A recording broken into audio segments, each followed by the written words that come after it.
보직 취사병인 군인인데 185, 95, 체지 26, 골격근 42인데 운동 뭘 하면 좋을까요? 보직 취사병인 군인인데 185, 95, 체지방 26, 골격근 42인데 운동 뭘 하면 좋을까요?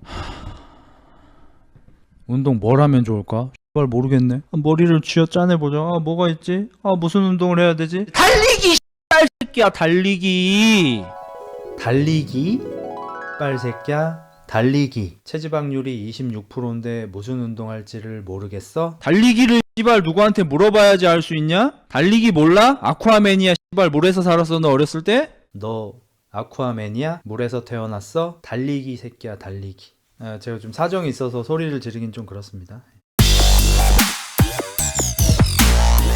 근육통 안 온다고 운동 못한 건 아니라고 하는데, 근육통이 오면 운동 잘한 건 맞나요? 그러니까 잘했다고 보기가 좀 애매한 게 뭐냐면, 그러니까 님이 지금 갑자기 그냥 운동회가 생겨서 줄다리기를 한 판 하잖아요. 다음날 온몸이 다 아파요. 진짜 좀 일상생활에 지장이 갈 정도로 근육통이 오지게 오거든요. 특히 이제 겨드랑이 쪽하고 막 정거근 쪽 막 이런 쪽 해서. 그럼 내가 평소에 등 운동을 했는데 등에 왜 이렇게 자극이 심할까? 줄다리기 좀 했다고 이렇게 생각될 수 있잖아요. 근육통이 매번 그렇진 않지만 대체로 안 쓰던 방식으로 쓰면 근육통이 더 많이 오거든요. 만약에 당신이 오늘 벤치프레스를 평소에 하던 방식으로 야무지게 잘 밀어 제꼈어요. 그리고 나서 내일 근육통이 한 7점만큼 왔어.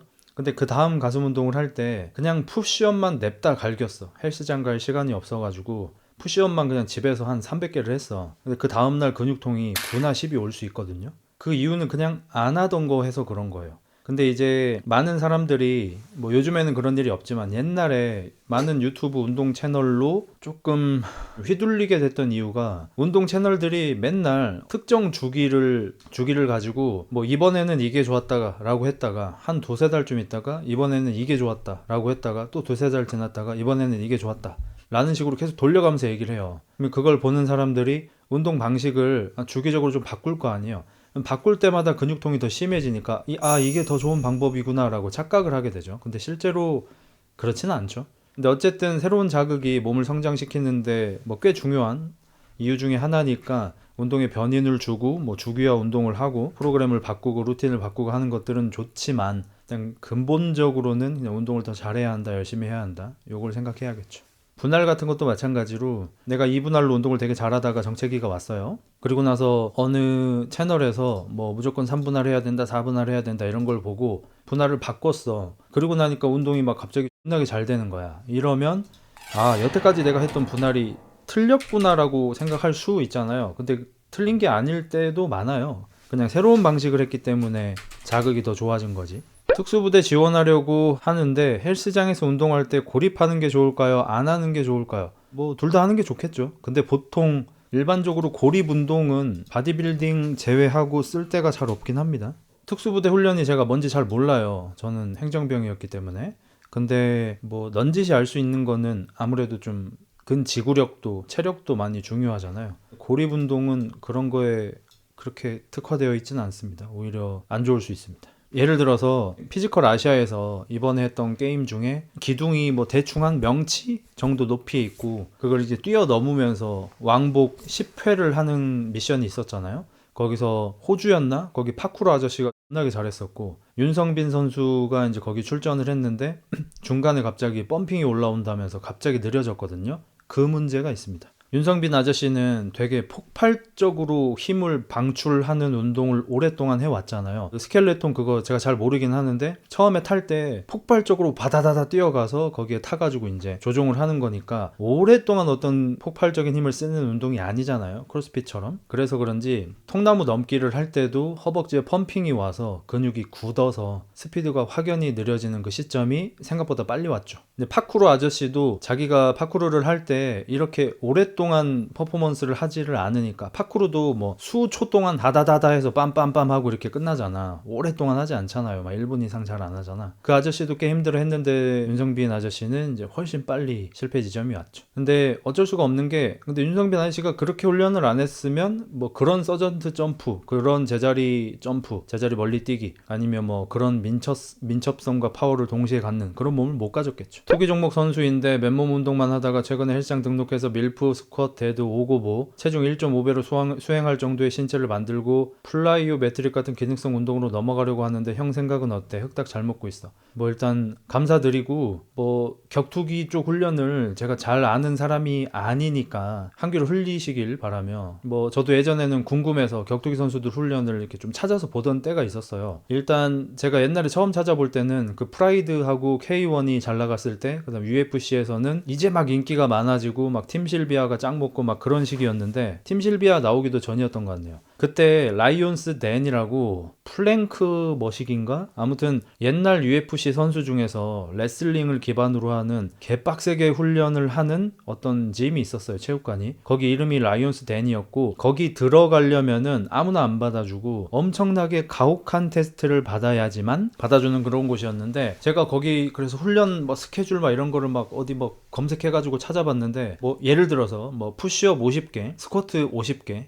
뭐 턱걸이 20개를 뭐 20바퀴를 뭐 몇 분 만에 한 다음에, 무슨 카디오 달리기를 한 다음에, 줄넘기를 뭐 어떻게 한 다음에, 뭐 스파링을 뭐 3분씩 몇 라운드를 한 다음에 막 이런 식으로 해가지고 정말 뒤지게 조지더라고요. 그냥 보는 것만 해도 토 나올 정도로 크로스핏 중에서도 아주 힘든 스케줄을 하는 것처럼 그렇게 빡세게 돌리더라고요. 그리고 그 뒤에 이제 제가 찾아본 것들 내서는 이제 역도성 훈련 같은 것도 많이 하기 시작했다. 그 다음에 격투기 선수들은 크로스핏 훈련을 많이 한다, 이런 것들이 많이 나왔었고, 그 다음에 봤던 건 이제 최영만 형님 찾아보다가 이제 좀 나왔던 건데, 자기가 씨름 선수 할 때는 무거운 중량을 드는 훈련을 좀 많이 했었는데, 격투기는 이제 뭐 민첩성이나 리커버리가 중요해서 가벼운 중량으로 빠르게 드는 훈련을 한다, 이러면서 뭐 밀리터리 프레스 같은 것도 홍만이 형님 체중에 비해서는 좀 가벼운 걸로 빠르게 드는 훈련을 많이 하더라고요. 그리고 나서 더 근래에 와서 제가 그 육식두더지 훈련 어떻게 하는지 너무 궁금해가지고 찾아봤었는데, 육식두더지가 네덜란드 사람이잖아요. 네덜란드 스트롱맨들, 네덜란드 파워리프터들하고 같이 3대 운동 뒤지게 들고, 그 다음에 세계 스트롱맨 대회에서 하는 것처럼 그 무거운 쇳덩이 들고 걸어가기, 뭐 존나 무거운 거 양손에 들고 빠머스 워크하기 막 이런 걸 하더라고요. 더 근래에 또 존 존스도, 뭐 물론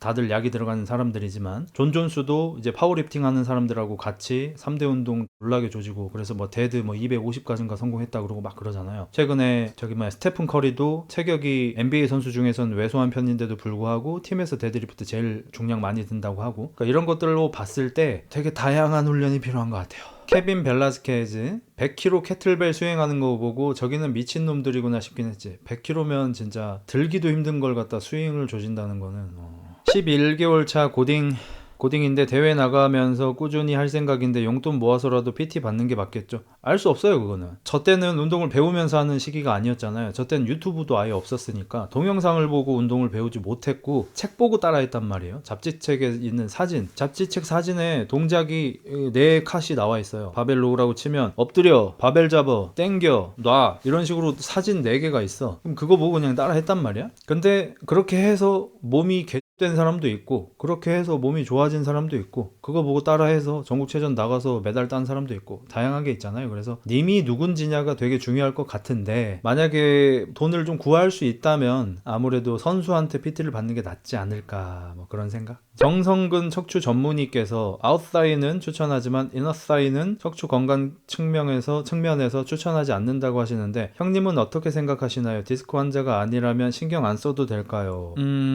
뭐 어쨌든 살면서 이너사이에서 허리 다쳤다는 사람은 단 한 명도 못 보긴 했습니다. 그래도 나름대로 헬스장에서 밥 좀 먹은 사람인데 한 명도 본 적 없긴 합니다. 그리고 이제 저도 뭐 허리나 모가지나 뭐 이런 것 때문에 정형외과 관련된 곳을 그래도 좀 다녔잖아요. 치료사들도 당연히 이제 정보의 최신화를 위해서 계속해서 이렇게 세미나도 다니고 새로운 자료들도 찾아서 보고 구글링해서 논문도 읽고 이렇게 많이 하시잖아요. 특히 이제 향상심이 있으신 분들은. 그러면 이제 계속해서 이론들이 바뀌고, 뭐 이게 맞다고 했다가 저게 맞다고 했다가 막 다양하게 계속 바뀌는데, 보직 취사병인 군인인데 185, 95, 체지 26, 골격근 42인데 운동 뭘 하면 좋을까요? 보직 취사병인 군인인데 185, 95, 체지방 26, 골격근 42인데 운동 뭘 하면 좋을까요?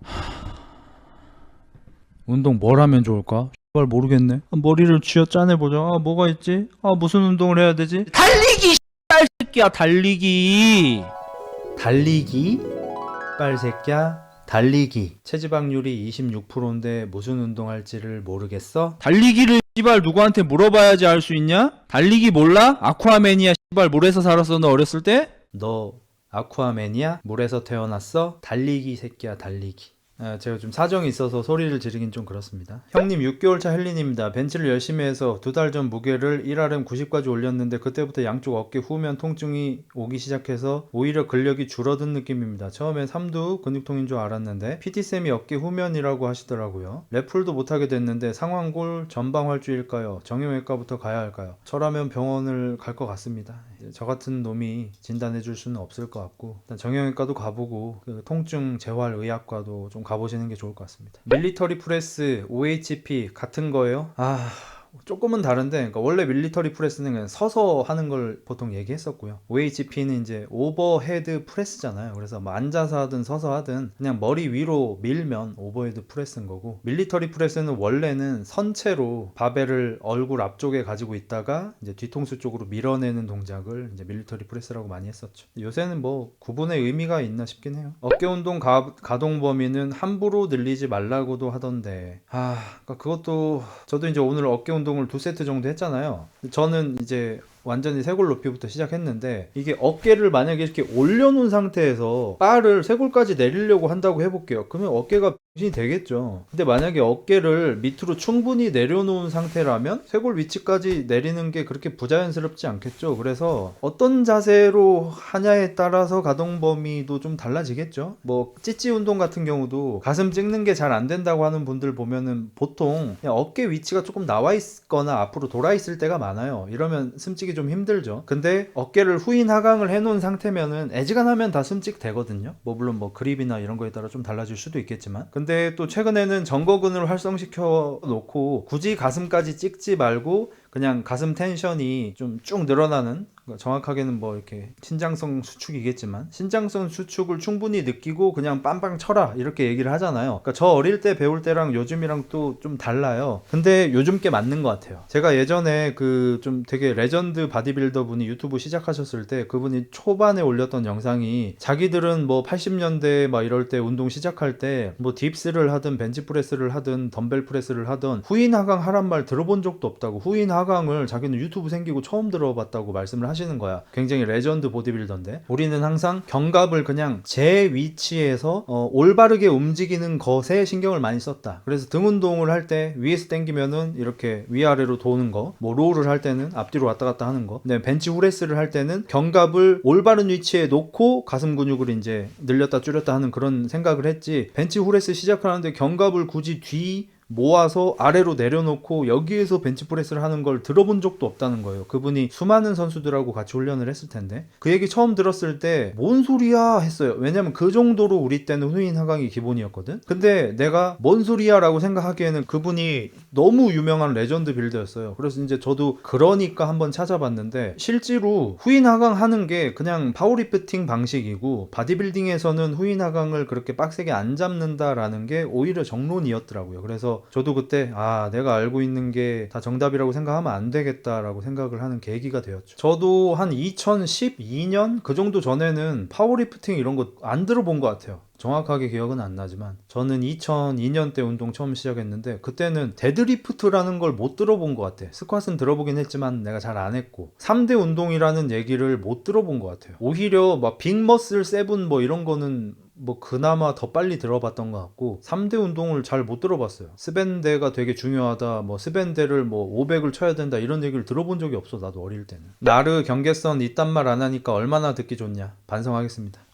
좀 부정적인 워딩을 습관적으로 많이 사용하고, 또 이렇게 사람의 급을 나누는 워딩을 습관적으로 사용한 거 진심으로 좀 후회하고 있습니다. 반성하고 앞으로 좀 바뀌기 위해서 노력하겠습니다. 언더아머 옷 유행 타면서 나온 건가 3대. 좀 그게 큰 것 같긴 해요. 3대가 그때 유행했는지 모르겠지만 3대 500은 확실히 언더아머 영향이 컸던 것 같아요. 그래서 언더아머 그 단속반 해가지고 덜악 아저씨 사진 올라오면서 3대 500 미만 언더아머 금지 뭐 이런 거, 3대 400 미만 민소매 금지 막 이런 거 우스갯소리로 이제 밈으로 퍼졌던 건데, 그냥 헬스하는 사람들은 웃으면서 그냥 넘겼는데 오히려 헬스를 안 하는 사람들하고 헬린이 분들, 운동을 찍먹하고 그만둔 분들, 이분들 사이에서 엄청 유행하면서 저도 그때 좀 놀랬던 거는 제가 그때 이제 게임이랑 애니메이션 그런 거 이제 많이 볼 때니까 그 이제 소위 그 씹덕들이라고 할 수 있는 그 루리앱 같은 데 가니까 그 밈이 엄청 활발하게 사용되고 있어서 좀 깜짝 놀랐었어요. 형이 그것 때문에 500 찍었다 하지 않았어? 아마 그럴 거예요. 원래 저도 3대 중량에 막 그렇게 저시기 하는 사람이 아니었고 애초에 3대 중량을 많이 못 드는 몸이잖아요 저는. 근데 3대 500 그게 생겨가지고 약간 어거지로 찍었어요. 그냥 찍지 말걸. 괜히 몸만 상하고. 중앙 일두근 운동은 뭐가 제일 괜찮을까요? 뭐 아니면 도식이긴 한데 그 약간 주사기 같이 생긴 게 있어요. 되게 큰 당신의 거시기가 들어갈 만한 큰 바늘이 달리지 않은 주사기 형태의 어떤 실린더가 있어요. 이제 거기에다가 야추를 넣은 채로 주사기를 진공 상태로 만드는 방식으로 이렇게 당기면은 그 안에 있는 공기가 팽창하려는 힘이 생기잖아요. 그 원리를 이용해서 야추를 되게 따뜻한 물에다가 오랫동안 불리면은 해면체가 야들야들해지거든요. 혈액순환도 잘 되고 그 상태에서 약간 반골 상태로 만들고 야추를 실린더에 넣고 진공 상태에서 공기가 팽창되는 그 힘을 만들어내서 뭐 어느 정도 시간을 유지하고 이것도 점진적 과부하로 조금씩 하면은 실제로 야채가 커진다는 그런 이론과 기구들이 있습니다. 저는 해보진 않았고 검색까지만 해봤는데 예전에 헬스갤러리에서 되게 유명했던 네임드가 아주 큰 효과를 본 걸로 유명했었죠. 저는 못 봤는데 몇몇 사람들은 약간 인증을 받다 하는 소문도 있었어요. 근데 그거를 점진적 과부하를 하지 않고 좀 과하게 해버리면 해면체가 찢어지면서 승기에 영구적인 손상이 있을 수 있다 하는 무서운 얘기가 돌았죠. 같은 체지방이라고 했을 때 횟수를 더 많이 가져가면 크기보다 대피가 더 좋아져? 그것도 이제 옛날에 헬겔에서 난제 중에 하나였는데 제가 이렇게 최근에 이렇게 운동을 안 하고 트레이닝 업무도 이제 잘 안 하게 된 지 오래됐는데도 이렇게 운동 질답을 진행하면 막힘이 잘 없이 이렇게 아다다다 얘기할 수 있는 이유가 이제 옛날에 헬스 갤러리에서 수년 동안 이제 이런 논쟁과 뭐 이런 것들을 많이 해서 그렇잖아요. 저는 어렸을 때 상식적으로 생각했던 게 고중량을 들어서 저반복을 하면 몸이 커진다. 저반복조차도 그때는 파워리프팅 인식이 없을 때라 5회 이상이었어요. 우리 때는 보통 6회를 많이 얘기했어요. 6에서 8회 정도를 하면 무겁게 하면 몸이 이렇게 커진다. 그리고 10에서 12번 정도가 기본이다. 15개에서 20번 정도 하는 게 대피 운동이다. 20번 넘게 하면 좀 효과가 떨어진다. 이게 나 어릴 때 기본적인 상식이었거든. 근데 헬스 갤러리에서 그때 이제 좀 외국의 논문이나 이런 걸 많이 찾아서 구글링해서 보는 친구들이 영어 잘하는 친구들이 해석해서 이렇게 막 가져온단 말이에요. 그럼 그걸로 이제 우리가 논쟁을 하고 배우기도 하고 하는데 그게 이제 2010년 전후일 텐데 그때부터도 이미 나왔던 게 뭐냐면 고반복을 한다고 데피니션이 좋아진다고 믿는 게 바보 같다는 거예요. 특히나 그 바디빌더 수준이 아닌 생활체육인들은 더 생활체육 수준에서 데피니션은 그냥 무조건 다이어트로 끝난다는 거예요. 고반복 훈련을 하든 나발을 하든 연병을 하든 지랄하지 말고 체지방 떨어뜨리면 무조건 데피는 살아난다 이거예요. 그리고 그게 맞는 것 같아요. 요즘에 뭐 바디빌더들 뭐 저도 많이 보진 않지만 인스타에다가 제가 좀 좋아하는 사람들은 팔로우 해가지고 이렇게 보는데 고중량 하는 사람이라고 해서 대피가 떨어진다? 아닌 것 같아요. 고반복 위주로 하는 사람 뭐 잘 없기도 하지만 고반복 위주로 한다고 해서 대피가 더 나오나? 아닌 것 같아요. 고반복 위주로 한다고 해서 뭐 다리가 덜 나오나? 이것도 아닌 것 같고 뭐 예를 들어서 좀 극단적인 예시긴 한데 탐 플란츠가 이제 하체의 신이잖아요. 그 사람 같은 경우는 뭐 스쿼트 200kg로 50회 반복 막 이런 거 하잖아. 그러면 우리가 어렸을 때 상식이라고 생각했던 걸 보면 20회가 넘어가는 반복수는 좀 의미가 없다. 15에서 20회 할 때가 대피가 나온다잖아. 근데 그 사람 50개씩 처한단 말이야. 근데 그 누구보다 하체가 좋았잖아요. 그리고 그 사람은 고중량 훈련도 굉장히 선호했었고 그냥 누가 제대로 된 방법으로 극한까지 조진 다음에 영양 섭취를 잘하고 잘 회복하냐의 싸움인 거지. 고반복한다고 대피 나오는 거 아니고 저반복한다고 뭐 몸 빵빵 커지는 거 아니고 그런 것 같아요. 그래서 대피가 나오고 싶으면 그냥 살을 빼라. 그리고 만약에 그 말이 사실이려면 사이클 선수들이 다리가 그렇게 좋을 리가 없죠. 반복수가 뭐 20번 한다고 해서 대피 나오고 10번 한다고 해서 벌크 나오고 이렇게 작은 차이에서 오는 것 같진 않고요. 로드 자전거 선수들 같은 경우는 다리가 날씬하잖아요. 물론 그 날씬한 중에서도 뭐 강도가 보이는 다리이긴 하지만 상대적으로 다리가 날씬하잖아요. 왜냐면 로드 사이클은 뚜르드 프랑스 같은 데 나가는 사람들은 하루에 뭐 7, 8시간 정도를 타잖아요. 7, 8시간 동안 반복을 처하면 당연히 근육의 성장보다는 뭐 데피니션일 수도 있고 그냥 근육의 회복력, 리커버리 능력일 수도 있고 유산소 능력일 수도 있고 이런 것들이 좋아지겠죠. 민첩성일 수도 있고. 근데 실내에서 이렇게 경륜하는 선수들 보면은 경기 시간 제가 정확하게 기억 안 나는데 한 5분 정도 걸리시는 걸로 알고 있는데 15분인가? 아무튼 상대적으로 훨씬 짧죠. 근데 이분들 다리 보면은 진짜 바디빌더들 다음으로 다리가 좋은 게 경륜 선수들이잖아요. 어마무시하잖아. 체격 대비 크기로만 보면 바디빌더 이상인 것 같고 그 사람들도 반복수로 따져보면은 고반복 하시잖아. 수백 바퀴는 돌릴 거 아니야. 극한의 상황일 때. 근데 존나 크잖아. 그래서 결국에는 고립된 상태로 얼마나 개같이 조지냐가 중요한 것 같아요. 경륜 선수 같은 경우에는 마지막 스파트를 조지실 때 쓰고 회복하고 아니죠. 고립을 하고 싶지 않지만 너무 힘든 상태라 강제로 고립이 되는 상태에서 산소 공급이 원활하게 안 되고 피가 허벅지에 채워진 상태에서 극한까지 조지잖아. 그럼 끝까지 쓰는 거잖아요. 그런 식으로 훈련을 하면 커지는 것 같아요. 근육이. 근데 로드바이크처럼 계속해서 움직이고 있지만 움직이는 와중에 회복을 하거든요. 정말로 서서히 이렇게 배터리가 닳듯이 페달링을 한다면 그렇게 오랫동안 자전거를 탈 수 있을 리가 없죠. 사실은 허벅지를 쓸 때 전기차 운전해 보신 분들 아시겠지만 엑셀을 밟으면은 게이지가 빨개지면서 배터리를 쓰고 차가 움직이고 있는데 엑셀을 놓으면 게이지가 반대편으로 움직이면서 녹색으로 바뀌면서 배터리가 살짝 충전되거든요. 회생제동이라고 하잖아요. 그것처럼 로드바이크처럼 반복수가 수천 뭐 혹은 만 이상인 사람들은 그 하는 와중에 리커버리가 있거든요. 그러니까 여러분이 운동을 하실 때 결국 고립했냐 못했냐만 존나 중요한 것 같아요. 고립을 시킨 채로 하면 5번을 하든 10번을 하든 30번을 하든 50번을 하든 근육이 커지는 것 같고요. 고립을 풀었다 잡았다를 하면은 날씬하게 생기는 것 같아요. 이게 제가 생각하는 답입니다. 유도 선수들 몸이 진짜 이쁘던데 전완근이 커서 그런가 뭐 또 안 예쁜 분도 있어요.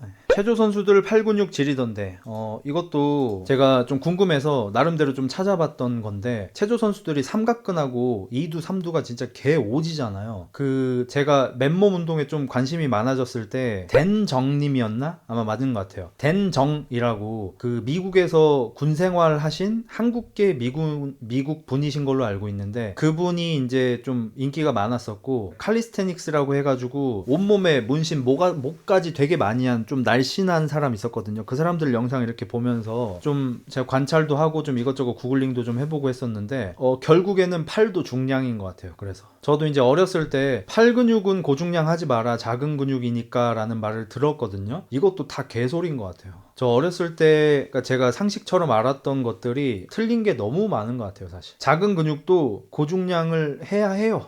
체조 선수가 무슨 고중량을 하냐, 체조 선수들이 팔 근육으로 체중을 버티는 동작들이 많죠. 삼각근으로 체중을 버텨야 하는 동작들이 되게 많죠. 그리고 뭐 이렇게 뭐 특히 힘든 게 요거 십자가로 버티기 뭐 이런 거 있잖아. 이게 이제 상당히 힘든 거라고 하죠. 이게 떨리면 안 돼. 심지어 안 떨릴수록 점수를 높게 받더라고요. 이제 이런 것들 할 때 보면, 그리고 이때 체조 한창 인기 많았을 때 체조 선수들은 턱걸이를 몇 개 할까 막 이런 것도 외국에서도 많이 나왔었고 마랑 님도 아마 콘텐츠에서 했던 걸로 기억하고 하는데 그 선수들 턱걸이 하는 거 보잖아? 그러면 바디빌딩 기준에서는 조금 잘 못하는 거야. 왜냐면 팔하고 어깨를 너무 많이 써. 근데 그 사람들이 팔하고 어깨 근육을 써도 턱걸이를 당연히 수십 개를 합니다. 광배를 그렇게 적극적으로 많이 쓰지 않아도. 그럼 내가 그래서 생각을 해봤지. 아니 그래도 광배가 더 큰 근육이잖아. 그러면 광배를 더 많이 쓰면 팔이랑 어깨를 쓰는 것보다 더 강하게 힘을 쓸 수 있을 텐데 왜 체조는 팔하고 어깨를 많이 쓰는 쪽으로 발달했을까? 체조 운동을 하는 역학이나 메커니즘은 아예 모르니까 그냥 내 상식에서 생각을 해보니까 광배는 큰 근육이다. 광배를 키우면 체중이 늘어난다. 체중이 늘어나면 버텨야 하는 무게도 늘어난다. 이걸로 결론을 좀 지었습니다. 그때 체조 선수들 보면은 허벅지가 안 커요. 다리가 좀 날씬하고 다리가 좀 짧은 분들이 좀 유리하죠. 팔은 조금 길고 팔이 두꺼운 분들이 유리하죠. 어깨도 또 좀 좁아야 됩니다. 어깨가 넓으면 안 돼요. 그리고 그 사람들이 하는 퍼포먼스에 비해서 가슴하고 등 근육은 발달도가 떨어집니다. 왜냐면 작은 근육을 개세게 만들어야지 체중이 많이 안 늘어나면서 힘이 세질 수 있으니까. 링 버티기 그거 그냥 할 수 있는 게 아니던데 못하죠. 예.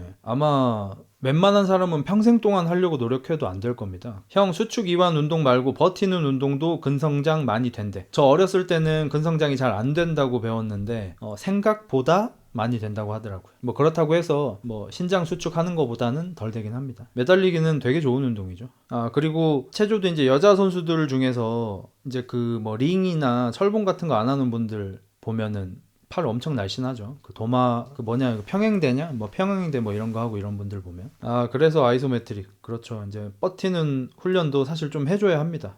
안 다치는 부상 예방책 중에 하나기도 하고. 유명한 바디빌더들 중에 풀업 안 하는 사람들도 많더라고요. 이것도 이제 제가 좀 찾아봤던 것들 중에 하나인데, 일단 아놀드는 이런 사람들을 좀 비판한 적이 있습니다. 정확하게 풀업 안 하는 빌더를 비판한 적은 없긴 한데, 아놀드가 옛날에 머슬 앤 피트니스의 칼럼을 오랫동안 기고했던 적이 있거든요. 거기에서 나왔던 것 중에 뭐 바디빌더들이 너무나 수분 조절을 많이 하는 것에 대해서, 몸이 어느 정도 수분이 있어야 멋있어 보이는데 너무 말린다 뭐 이런 것들도 있었고, 제가 읽었던 것 중에 굉장히 인상적이었던 건 뭐냐면, 자기 때는 바디빌더는 건강의 상징이었대요. 그래서 남자 바디빌더들, 여자 바디빌더들 다들 건강하고 잘 뛰어다니고 계단도 잘 올라다니고 달리기도 잘하고 다 이랬었는데, 어느 순간부터 이제 오픈 바디빌더들이 너무 이제 공룡화 되면서 체격이 너무 커져서 자기 몸을 제대로 못 가누는 사람들이 많아졌고, 그러면서 이제 몸을 움직이기 싫어하는 바디빌더들이 많아졌대. 그래서 아놀드가 봤던 것 중에 너무 놀랐던 게, 자기는 어렸을 때 이제 화보 촬영을 하면 막 여자들 막 어깨에 올려놓고 막 찍고 막 이런 걸 되게 많이 했잖아요. 근데 자기가 언제 어떤 이런 인터뷰하는 걸 본 적이 있는데, 그 인터뷰하는 곳이 카페였는데 2층이 조용해서 2층에서 인터뷰를 좀 하자고 기자가 이렇게 요청을 했는데, 어느 덩치가 굉장히 큰 바디빌더가 계단 올라가기 싫다고 그냥 여기서 하자고 말을 한 걸 보고 자기가 너무 충격을 받았대. 그리고 이제 꼭 그 사람뿐만 아니라도 요즘에 바디빌더들이 몸이 너무 커져서 자기 몸을 제대로 가누지를 못하고 계단을 제대로 못 올라간다든지, 아니면 뭐 여자 바디빌더를 이렇게 좀 안아서 해달라고 해도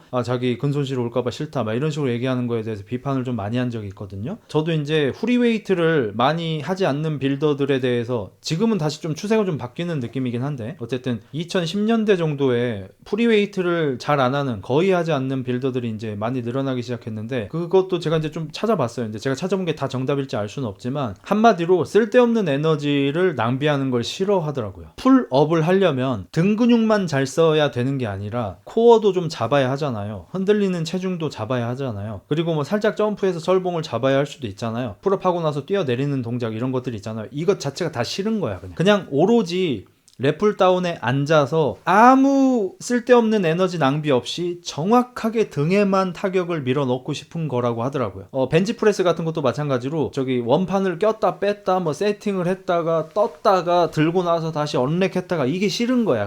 그냥 머신에 앉아가지고 핀 꼽고 아무 곳에도 쓸데없는 에너지 낭비를 하지 않고 오로지 가슴에만 그냥 밀어넣는다 이거야. 이런 마음가짐 때문에 안 하는 사람들이 좀 많다고 하더라고요. 체중이랑 골격근 양이 늘어난 후에 맨몸 운동이 확실히 멸치였을 때보다 효율이 좋긴 하더라. 그렇죠. 이제 체중이 늘었으니까. 그리고 근육을 쓰는 방식도 더 알게 됐을 거고. 저도 이제 좀 비슷한데, 맨몸 운동을 이제 먼저 시작하진 뭐 조금 했다고 봐야겠네요. 그때 이제 돈 없어서 집에서 푸시업 같은 거 많이 하고 학교 운동장 가서 턱걸이 많이 하고 했으니까. 저기 평행봉도 하고. 일단 평행봉 운동 잠깐 얘기하자면, 아까쯤에 아이소메트릭 같은 거 뭐 얘기하고 버티기 운동 같은 거 얘기했잖아. 옛날에 평행봉 운동의 기본은 평행봉에서 몸을 흔드는 거였거든요. 근데 몸 흔들기가 아직 잘 안 될 때는 평행봉에서 걷기를 많이 했어요. 이거는 이제 미국 학교 체육 수업에서 필수로 가르치기도 했었다고 하더라고, 옛날에. 그러니까 평행봉에 이렇게 올라가서 이렇게 걸어 다니는 거야. 그러면은 근육이 늘어나고 줄어드는 일이 잘 없죠. 팔을 편채로 가는 거니까. 거의 뭐 해봤자 이 정도? 어깨 움직이는 것도 뭐 해봤자 이 정도잖아. 근데 그거 많이 한 사람들 보면 가슴 라인 잡혀 있어요.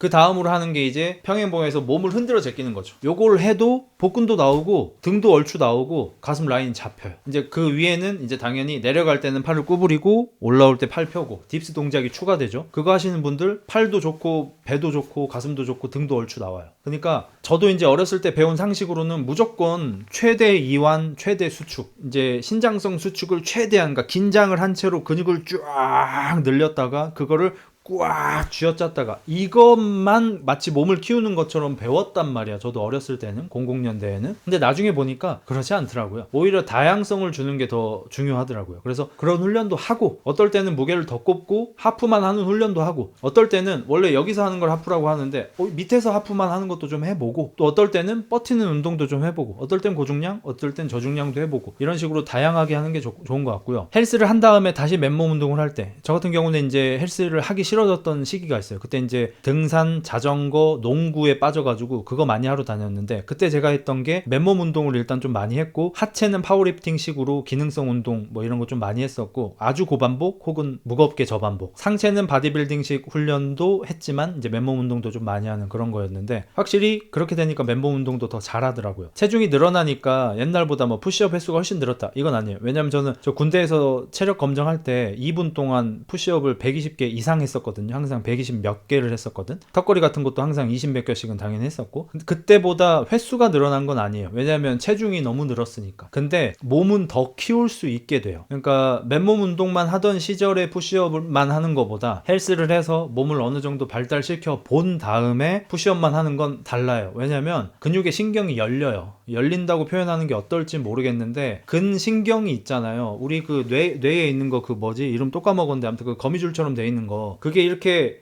실제로 우리가 머리를 많이 쓰고 건강하게 살면 계속 이렇게 와가지고 자기들끼리 이렇게 달라붙어요. 그게 달라붙어 있을 때 마치 전깃줄이 이어진 것처럼, 전기가 쥐쥐쥐 이렇게 통하는 것처럼 우리 뇌도 잘 돌아가거든요. 근신경도 안 쓰면 퇴화하고요, 많이 쓰면은 발달을 해요. 그래서 우리 이제 헬스를 많이 하는 사람들이 근육이 크면 무조건 힘이 셀 거라고 생각하지만, 그 쇼츠 같은 데 많이 나오는 청소부 옷 입고 청소부인 척 하다가 어떤 힘센 바디빌더 같은 사람들이 들고 있는 거를, 저 청소해야 되는데 이거 좀 옮겨도 될까요? 옮겨보시오 하는데 막 갑자기 250kg 돼도 그냥 들고 앞으로 걸어가고 막 이런 사람 있잖아. 그런 사람들 보면은 근육이 안 큰데 힘 겁나게 세잖아. 그게 근신경이 발달해서 그래요. 그래서 근신경 위주로 발달시키는 훈련이 있을 거고, 그냥 근육의 매스를 늘리는 그런 훈련이 있을 거고, 다양한 방식이 있을 겁니다. 근데 헬스를 하면 일단 뭐가 잘 되냐? 근신경이 활성화가 근육이 커지는 거에 맞게 되겠죠. 만약에 되게 민첩함을 요구하는, 내가 뭐 파쿠르 같은 운동을 열심히 했어요. 그러면은 파쿠르를 잘하기 위한 몸으로 내 몸이 자연스럽게 발전을 하겠죠. 그러면 체중이 너무 늘어나지 않는 선에서 적당한 크기의 근육이 생기며 운동신경이 굉장히 좋아지겠죠. 근데 헬스를 오래 하면 근신경 자체도 그 근육이 부풀어 오르는 쪽으로 근신경이 발달할 거 아니에요. 그래서 그 근신경이 발달한 후에 맨몸 운동을 하면 옛날보다 근육을 더 잘 키울 수 있겠죠. 이제 이거를 근육의 질이 바뀐다라고 많이 표현을 하는데, 이거에 예민한 사람들은 어느 정도까지 신경을 많이 쓰냐면요, 수영 선수면요 달리기 같은 걸 일절 안 합니다. 많은 사람들이 그렇다는 게 아니에요. 아주 예민한 사람들은. 수영 선수 중에서 수영 이외의 행위를 열심히 하는 거를 굉장히 제한하는 사람들이 있어요. 자전거 선수들 중에서 자전거를 타는 그 근질하고 달리기 하는 근질이 차이가 나서 근질이 바뀌는 게 싫다고 달리기를 아예 안 하는 자전거 선수들이 있어요. 많진 않지만. 그러니까 그 정도로 근육의 질이 어떻게 형성되냐가 중요한 것 같고, 제가 어렸을 때부터 헬스를 하는 게 정말 좋다고 생각하는 이유 중에 하나가, 어릴 때 몸이 빨리 바뀔 수 있을 때 하는 거, 그 다음에 호르몬이 막 천연 스테로이드 수준으로 많이 나올 때 하는 거, 이런 것들도 있겠지만, 근육의 질이, 근육이 잘 커지게 어릴 때 빨리 자리 잡힌다는 거죠. 그래서 19살, 20살 이럴 때 좀 건드려주면 나중에 25살 때 다시 헬스를 시작해도 근육이 잘 커지는 것 같아요. 오타니 피지컬 비스무리 하기라도 따라가려면 일반인이 보디빌딩식 헬스로 가능한가요? 오타니 몸 좋대던데.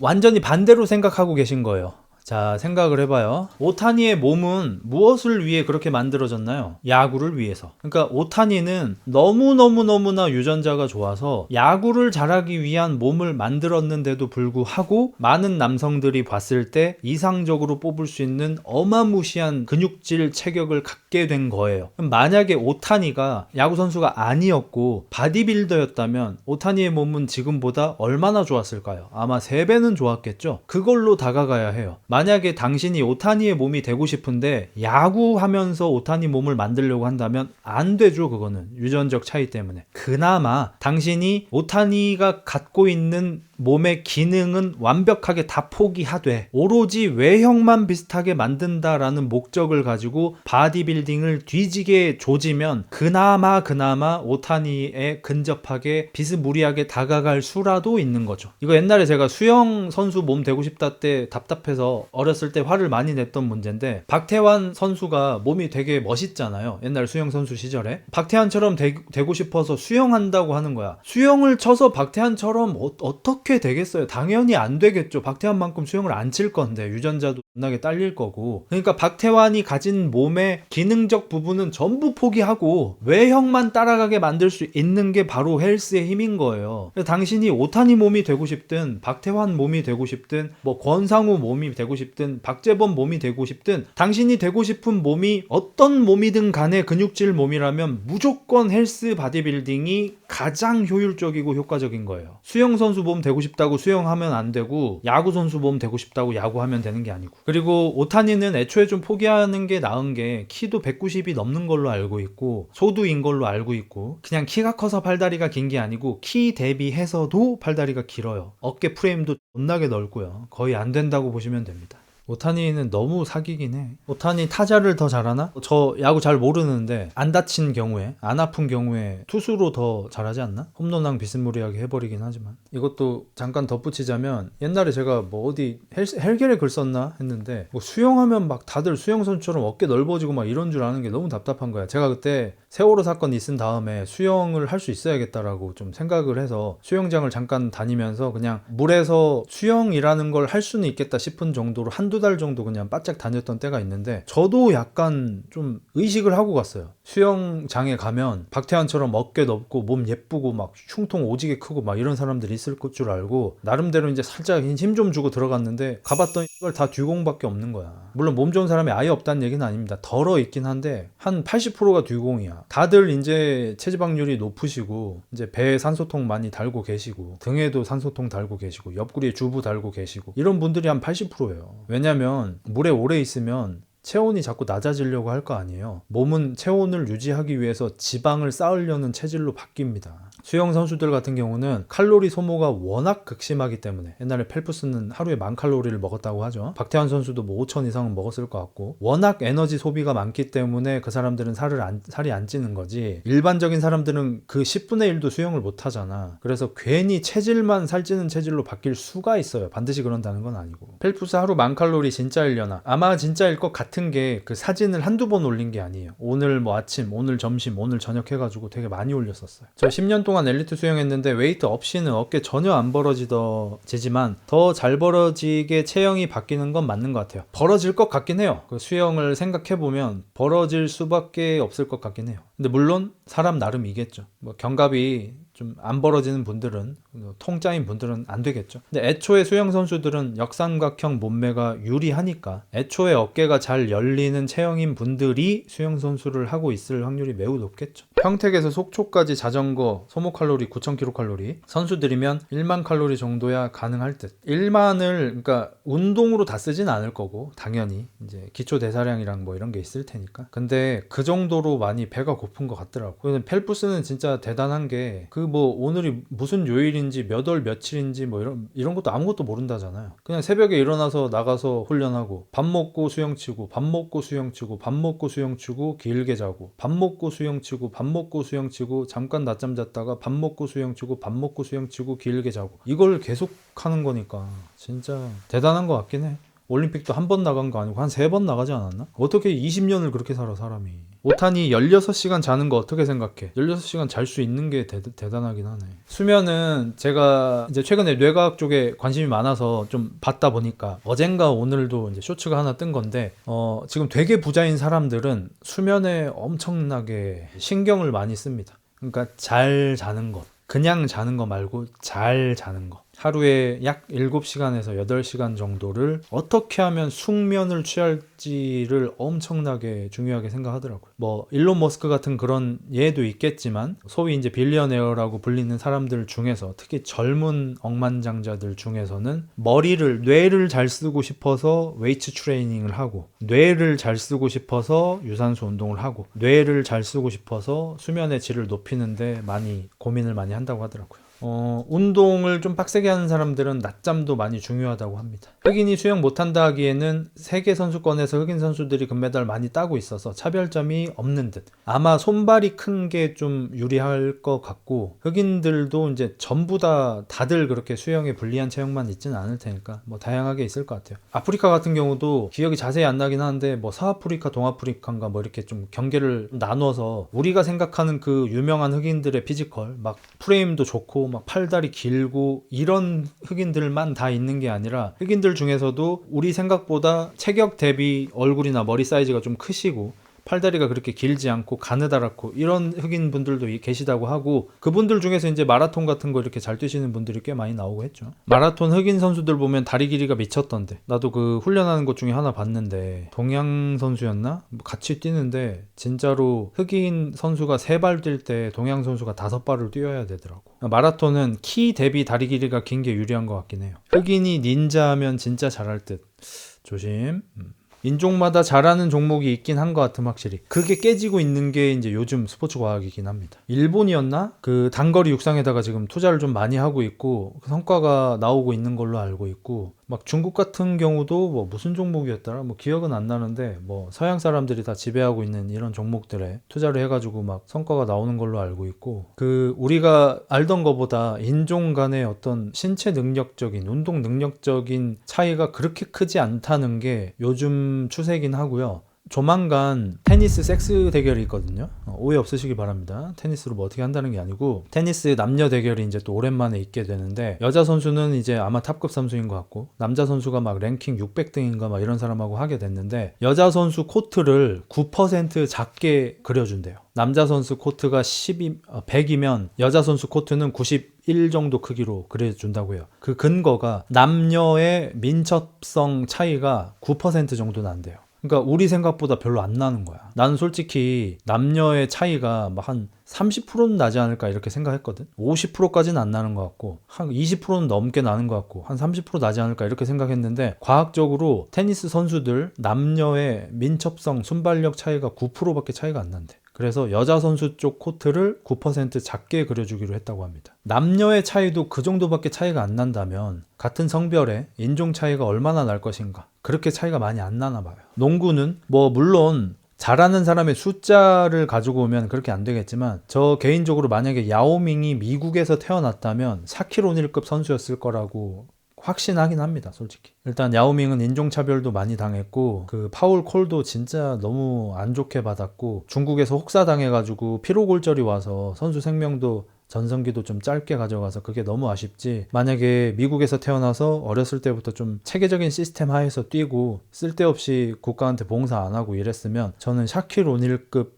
선수였을 거라고 생각합니다. 역대 탑10급 선수. 상위급들은 차이가 많이 나는데 중간급들은 비슷비슷하려나? 전 오히려 반대로 생각해요. 그러니까 최상위권으로 가면 생각보다 그렇게 차이가 안 난다는 느낌. 한 나라에서 제일 잘하는 사람을 막 100명을 뽑아, 올림픽에 나가는 사람들. 생각보다 그렇게 차이가 안 난다는 거죠. 그러니까 우리가 100m 보면 1등이랑 뭐 한 4, 5등이랑 차이가 되게 많이 나는 것 같지만 초로 보면은 차이가 되게 적잖아요. 그런 느낌으로 좀 본다면 축구나 농구 같은 것도 그렇고. 근데 오히려 중상위권 차이가 진짜 많이 나는 것 같아요. 그러니까 생활체육인들, 뭐 저도 이제 주워 들은 거긴 한데 제 주변에 뭐 이렇게 호주 같은 데 워킹 홀리데이 갔다 온 뭐 친구라든지 아니면 캐나다나 미국 같은 데서 살다 온 친구라든지 뭐 이런 친구들한테 얘기 들어보면은, 거기에는 그냥 뭐 동네 짐인데 그 미친 새끼처럼 몸이 좋든지 말도 안 되게 힘이 세든지 막 손목 두께가 우리 발목보다 더 두껍고 막 이런 사람들이 막 널리게 있다든지 이런 얘기를 들어보면 중상위권 생활체육인들 수준 차이가 오히려 좀 많이 나는 것 같고, 근데 또 한국은 되게 우세한 게, 철순이 형님도 이런 얘기 한 적 있는데, 하위권 사람들은 또 우리나라가 나은 것 같아요. 특히나 이제 헬스나 바디빌딩 쪽에서 우리나라처럼 그냥 헬스장 처음 가는데 그냥 이 몸 한번 만들어 볼까 생각해서 동네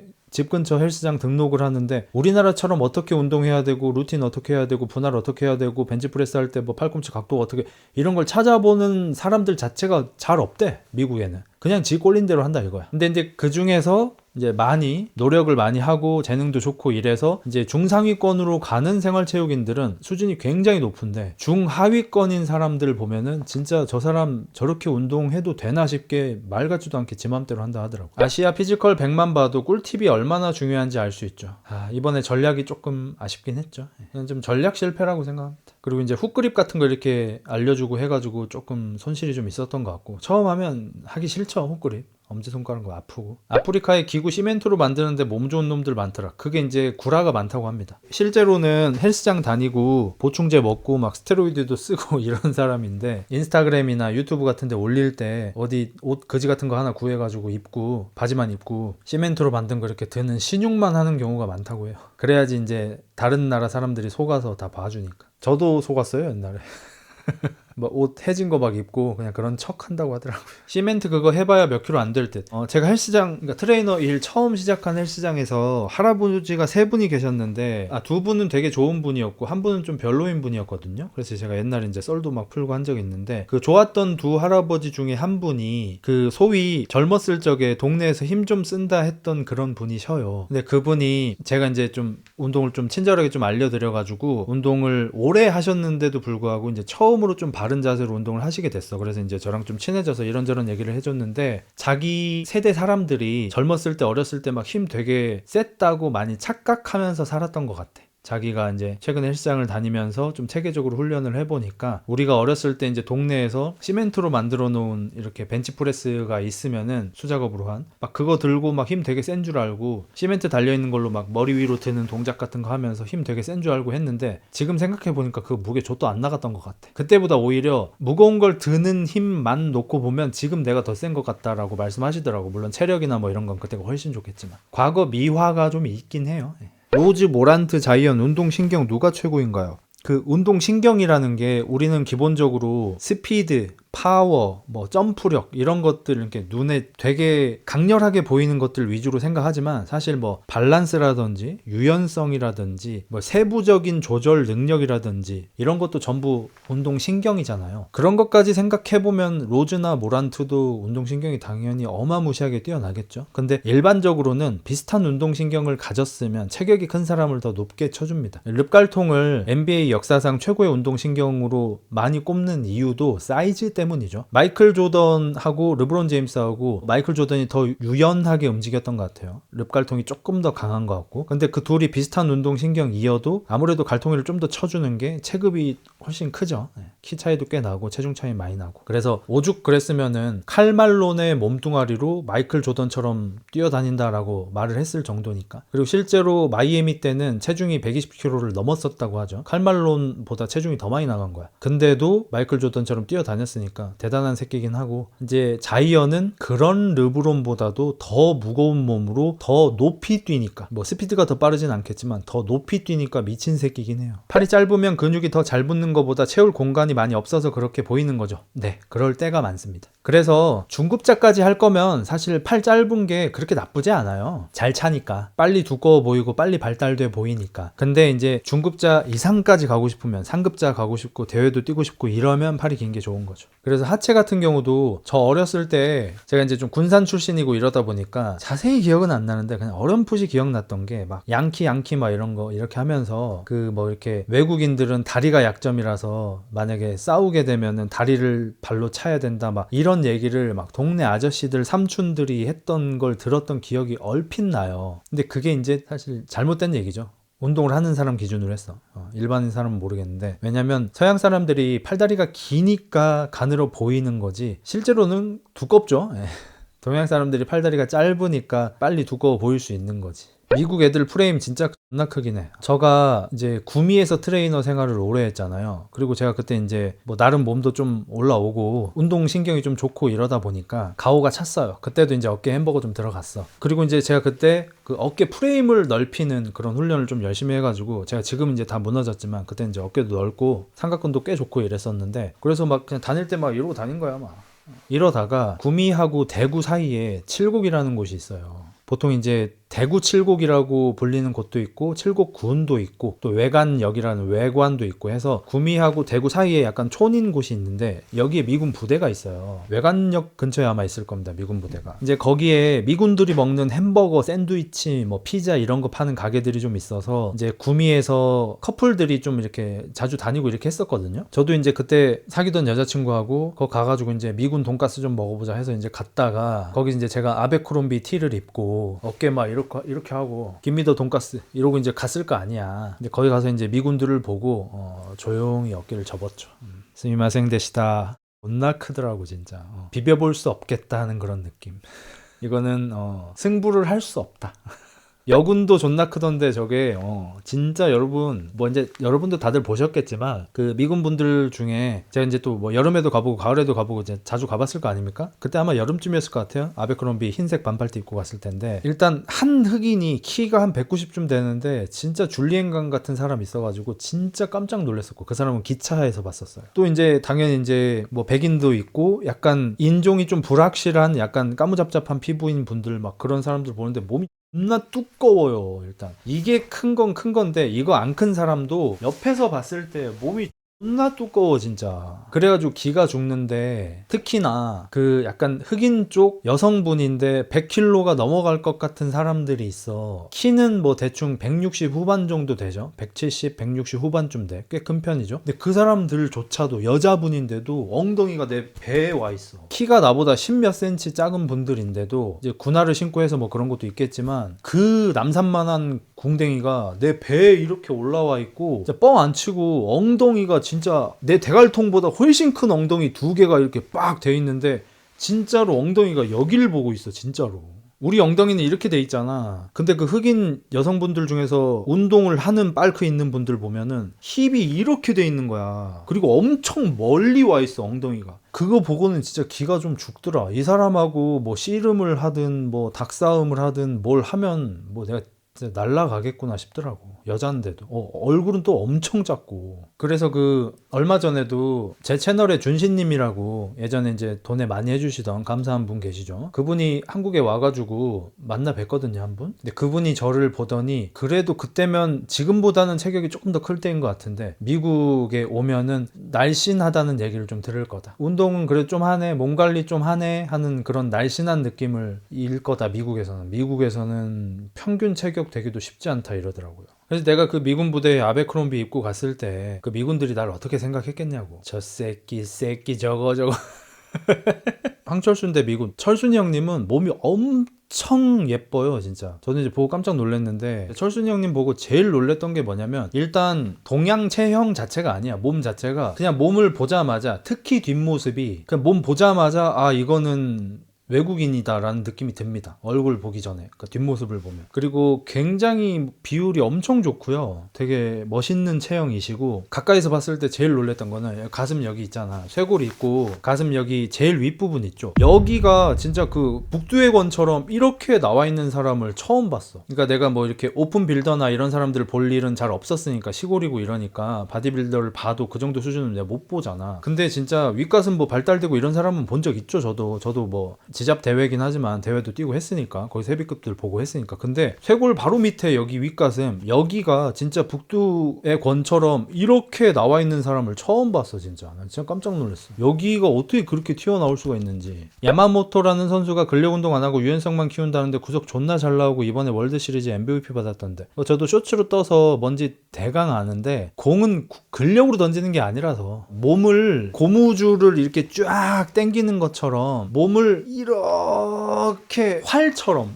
진짜 활처럼 이 활 시위를 이렇게 당기면 활이 이렇게 팽팽하게 이렇게 되잖아. 이게 이제 타고 튀어나가는 거잖아. 그 힘을 키우는 거지 우리처럼 이렇게 바벨 덤벨을 드는 그 힘하고 거의 상관이 없습니다. 그래서 아마 그 선수가 그 창던지기 훈련하고 그 사람 맞죠? 그 선수가 아마 신경 쓰는 게 그거겠죠. 활 시위를 더 많이 당기는 훈련을 한 거겠죠 아마. 소위 장력을 더 많이 만들어냈다가 그러니까 유연성을 키워서 더 가동 범위를 크게 장력을 크게 텐션을 만들어냈다가 그거를 고무줄 튕기듯이 팡 튕기는 그 훈련을 계속 한 거죠. 대호햄은 둔부로 하는 거라던데. 다 중요하죠. 근데 뭐 저도 야구 안 보긴 하는데 쇼츠 같은데 이렇게 가끔 신기한 거 떠서 보면 옛날에 그 미국 투수 중에 엄청 다이나믹하게 던져서 파이어볼러였던, 체격은 작았지만 그 사람도 선수 생활을 길게 못 가져가고 좀 그렇게 됐잖아요. 그래서 결국에는 좀 강골들이 살아남는 것 같더라고요. 좋은 예시인지는 모르겠지만 제가 이제 우연히 봤던 월드 시리즈 막 이럴 때 보면 페드로 마르티네즈 같은 사람들보다 랜디 존슨 같은 그냥 타고난 피지컬로 던지는 사람들이 확실히 좀 오래 가긴 하더라고요. 몸을 더 갈고 갈아서 엄청 날카롭게 만들면 좀 잘 부러지게 되는 것 같아요. 잘 부서지는 것 같아요. 애초에 묵직한 몽둥이였던 사람은 그 빨로 해가지고 길게 가는 것 같아요.